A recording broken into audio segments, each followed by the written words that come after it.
He realized that if India has to achieve its place on the top table of the world, technology needs to be put to use.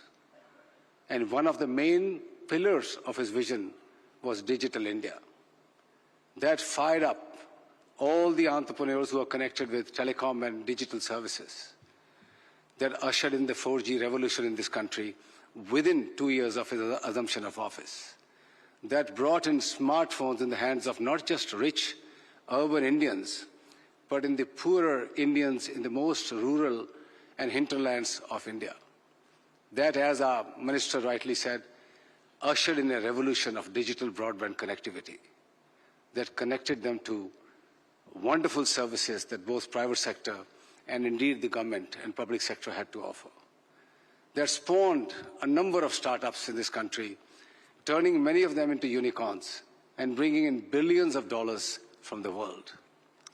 That stage was set to be used for Prime Minister's second term in 2019, when he came in and recognized that India is highly dependent on imports of telecom equipment and digital equipment. India at that time was importing nearly $500 billion worth of equipment from all over the world, including from our neighboring country. He asked Indian entrepreneurs and world corporations to come and set up manufacturing bases in India. And I mentioned this before here, India had lost the manufacturing race in the previous 20, 30 years to China and other parts of the world. That call to action has resulted in today India becoming a major manufacturing hub where the animal spirits of Indian entrepreneurs and the global corporations are unleashed by the support of a massive productivity-linked incentive program, the PLI, as well as ushering in the most complicated, complex process which no other country has really initiated in a manner that India has, of trusted sources and trusted products. Today, every element in this country that is coming goes through the detailed eye of National Security Council on Telecom. Every source, every product, every element of India's network that connects our nation passes through that rigorous test of trusted networks and trusted products. This is seminal development which other countries need to follow very quickly. Before the second term expired, he recognized that India may be left behind and become a follower once again in 5G. He asked Department of Telecom and the Indian operators to gear up and launch 5G at the fastest pace possible. And I'm glad to report, and I'm sure most of you in this room are connected to a 5G network, India not only launched the fastest 5G networks in the country, not just in urban areas, but including all the villages and rural areas, and more network rollouts are happening as we speak every day, every month. And within a matter of next 12 to 18 months, again, each and every part of the country will be connected through a very powerful 5G network. That was, to my mind, the seminal contribution of the second term of Honorable Prime Minister Modi. But as we know, he never rests on his laurels. You achieve something, he will give you a bigger task to do. India has now dialed up its ambitions to be a semiconductor destination as well. A number of initiatives by the government of India have been taken to now start the process of manufacturing semiconductors in this country.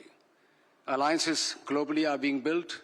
India and US have recently signed a critical technology partnership. India has gone ahead and signed partnerships with France, with UK, with Japan, and many other leading countries, including Taiwan, to come and set up shops here in semiconductor. The other big part of the third term is going to be opening up of space industry for the private sector. That, to my mind, is again one of the huge developments that India is seeing. Friends who are here from the world, from mobile industry, recognize that it's almost impossible for terrestrial services to cover every square inch of any country, or our oceans, or our skies. In the past, just like 2G, we had the VSATs, which were connecting on a very slow 2G type of dial-up speeds some of the critical areas. With the launch of LEO networks, the low Earth orbit networks, now we have the possibility of connecting 4G speeds and massive capacities in the hands of those who have been left behind. India has 95% of population covered, but they live in 75% of the places. There are 5% of people who are in those remote areas, in mountains, in forests, in deep remote rural areas, where USO is trying to catch up and provide the services. And I want to assure the Prime Minister that with the launch of SATCOM services in this country, anybody, anywhere in the country, however remote or in difficult conditions they may be, will be able to connect on a fast-speed network to the internet using voice, data, videos, whatever is required, as is done on a 4G, 5G network. Doreen is here. ITU assigns the spectrum and orbital slots globally, and that job will keep on happening.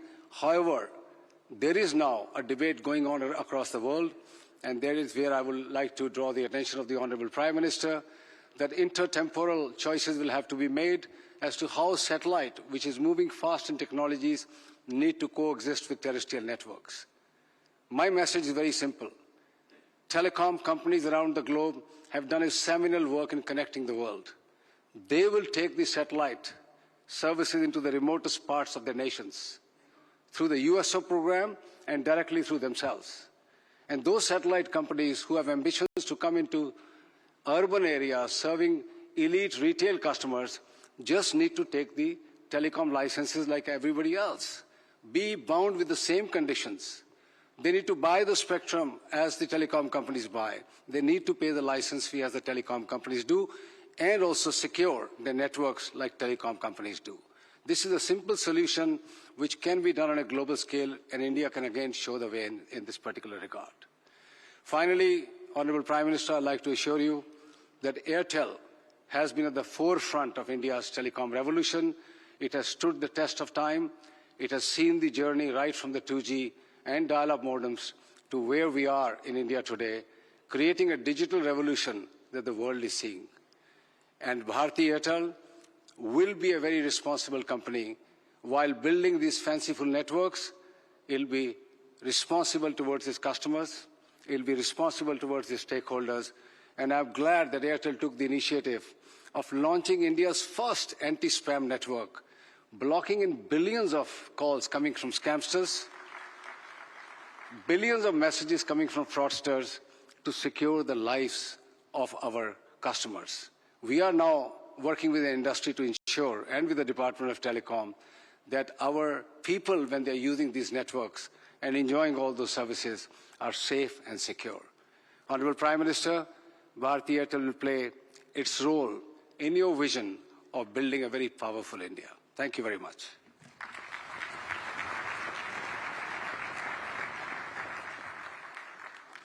All right, so that was Sunil Bharti Mittal at the India Mobile Congress talking about the development that the Indian telecom sector has made through the course of the years, talking about the fact that lauding actually government's moves coming in for the telecom industry as well. But let's head across to India Mobile Congress, where we have now Kumar Mangalam Birla actually speaking.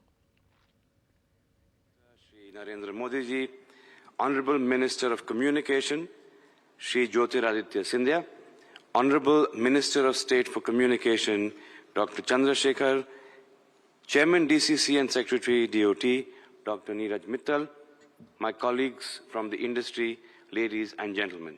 It is a pleasure to be here as we mark the inauguration of the 8th India Mobile Congress and reflect on the remarkable progress made by the telecom sector in delivering connectivity and the benefits of digital transformation to Indian citizens. We at VI2 are committed to providing maximum support by promoting digital transformation to India's small businesses.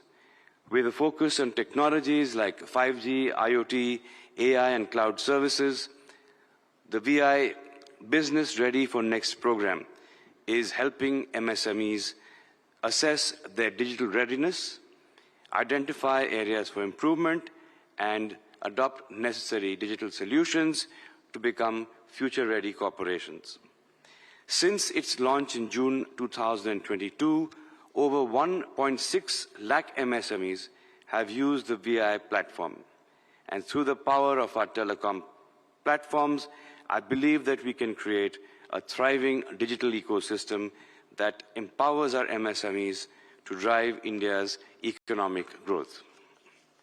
Robust connectivity is also transforming how we live and how we work, as demonstrated by solutions showcased by VI at IMC this year. High-speed networks are making telemedicine possible, for example, in remote locations, allowing medical professionals to diagnose and treat patients virtually and bridging the gap between urban and rural healthcare. Just last year, India achieved the remarkable feat of 10 crore teleconsultations, and I believe that this is a matter of great pride for every Indian. Real-time high-speed connectivity will also enable safety and improved efficiencies in critical industries for sectors like mining, construction, and industrial automation.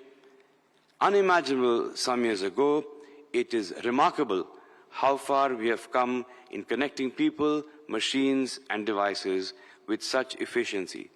Today, we are building a future where virtual and augmented reality immersive experiences will become increasingly integrated into our daily lives. One of the most pressing issues being addressed by the government, regulator, and industry in the past year is spam control and fraud protection. As networks have grown, we have the potential risk to the public, especially from phishing schemes, fraudulent calls, and spam messages. These undermine public confidence in communication systems and also put people's personal and financial security at risk. In collaboration with the government and regulatory bodies, VI is making significant strides in combating this menace. Vodafone Idea is committed to bringing new and innovative solutions that will fundamentally address spam and fraud at the very core. Public awareness campaigns, too, are helping to educate users about how to identify and avoid spams. This year has also been an important one for Vodafone Idea, as the company has taken critical steps in its own transformation journey. The company's 18,000 crore FPO, marking the largest of its kind in India, was met with overwhelming enthusiasm. It was oversubscribed 7 times overall and an astonishing 19 times amongst institutional investors. The surge in demand culminated in a total bid for approximately 93,500 crores across various investor categories. This response was an emphatic endorsement of the potential of the Indian telecom sector. To me, it signaled the faith that investors have in our Prime Minister's bold vision of a digital India. The fundraise has enabled the company to kickstart again its capex cycle. Vodafone Idea has already announced the next phase of capex detail worth $3.6 billion with 3 global partners, Nokia, Ericsson, and Samsung. These are all key steps that place VI on a more secure footing and ensure that the company remains dynamic and competitive. With the continued support of the government, I'm confident that we will do our part to realize the Prime Minister's Digital India destiny. I am a firm believer in the transformative power of India's telecom sector, and I see it as a bridge to a more connected, empowered, and prosperous India. Thank you once again to the government, to our partners, and the entire telecom community for making the past year truly an exceptional one. Thank you. Industry leaders, telecom experts, startups की दुनिया के मेरे प्रिय नौजवान, देश दुनिया से आए अन्य महानुभाव, देवी और सज्जनों, इंडिया मोबाइल कांग्रेस में देश और दुनिया के आप सभी साथियों का बहुत बहुत अभिनंदन। मैं इंटरनेशनल टेलीकॉम यूनियन ITU के साथियों का भी विशेष स्वागत करता हूं।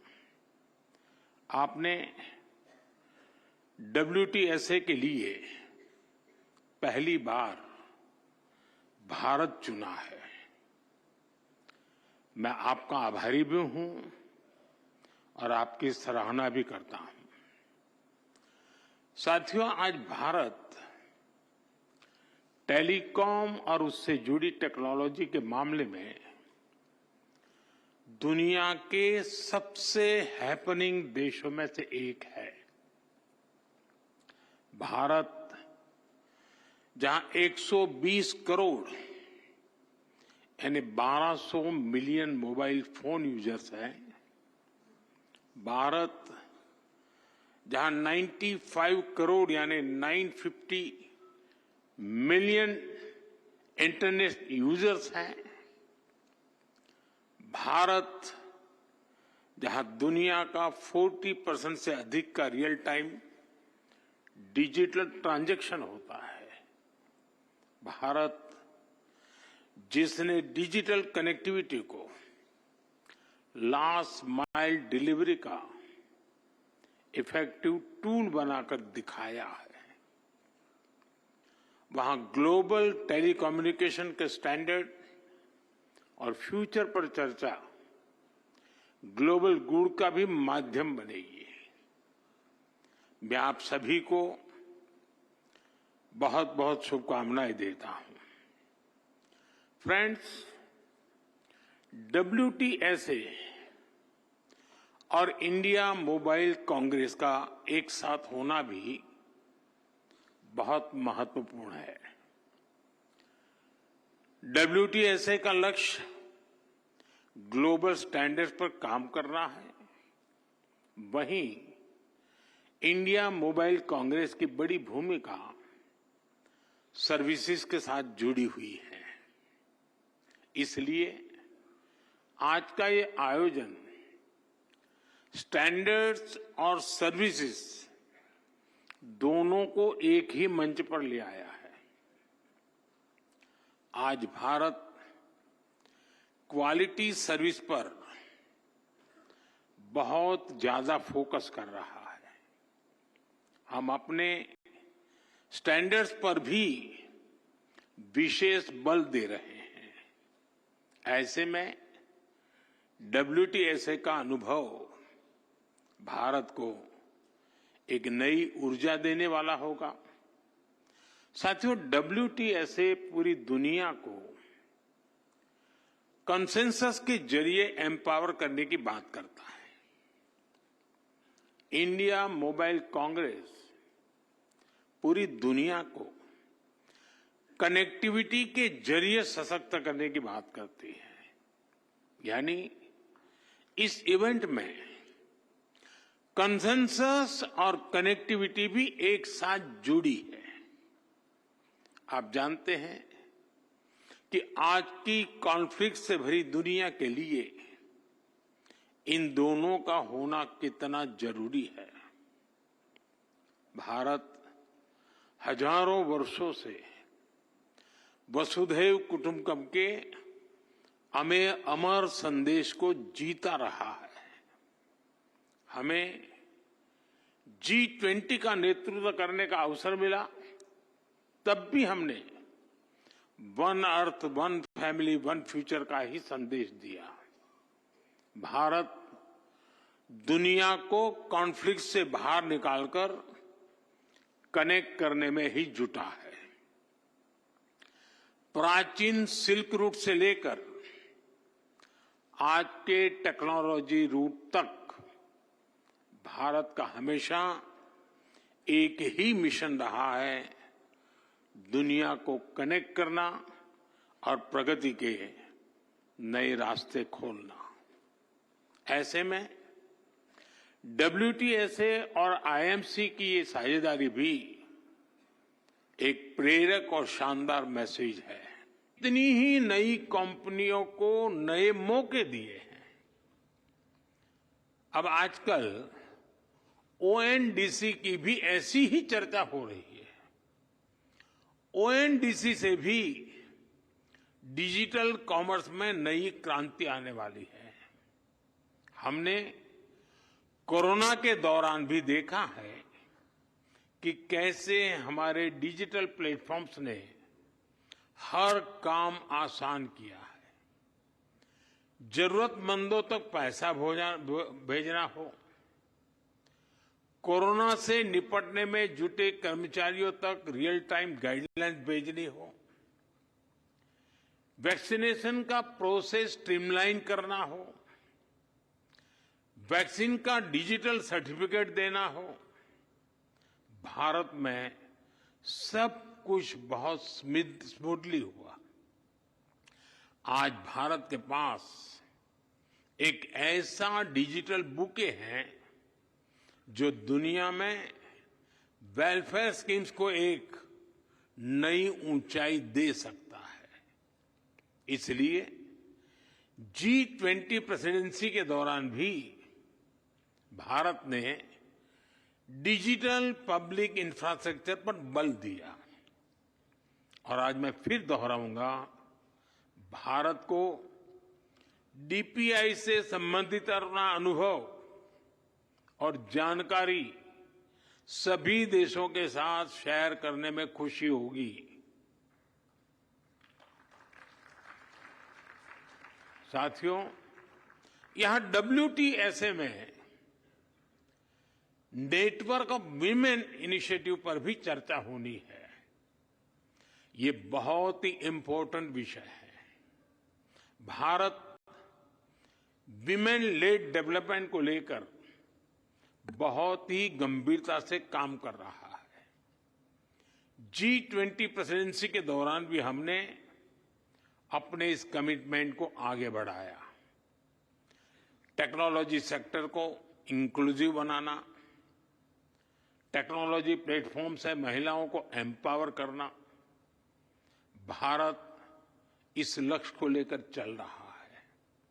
आपने देखा है कि हमारे स्पेस मिशंस में हमारी वीमेन साइंटिस्ट का कितना बड़ा रोल है। हमारे स्टार्टअप में विमेन को फाउंडर की संख्या लगातार बढ़ रही है। आज भारत की स्टेम एजुकेशन में 40% से अधिक हिस्सेदारी हमारी बेटियों की है। भारत आज टेक्नोलॉजी लीडरशिप में महिलाओं के लिए ज्यादा से ज्यादा अवसर बना रही है। आपने सरकार के नमो ड्रोन दीदी कार्यक्रम के बारे में जरूर सुना होगा। ये खेती में ड्रोन क्रांति को बढ़ावा देने वाला कार्यक्रम है। इस अभियान को भारत के गांवों की महिलाएं लीड कर रही हैं। डिजिटल बैंकिंग, डिजिटल पेमेंट्स को घर घर पहुंचाने के लिए भी हमने बैंक सखी प्रोग्राम चलाया। यानी महिलाओं ने डिजिटल अवेयरनेस प्रोग्राम को भी लीड किया। हमारे प्राइमरी हेल्थ केयर, मैटरनिटी और चाइल्ड केयर में भी आशा और आंगनवाड़ी वर्कर्स का बहुत बड़ा रोल है। आज ये वर्कर्स टैब्स और एप्स के माध्यम से इस पूरे काम को ट्रैक करती है। There comes a time when your heart calls for you to arise. Plant your feet solid into the ground. Decide your own limits. And then break right through them. Become something more. It's my time to rise.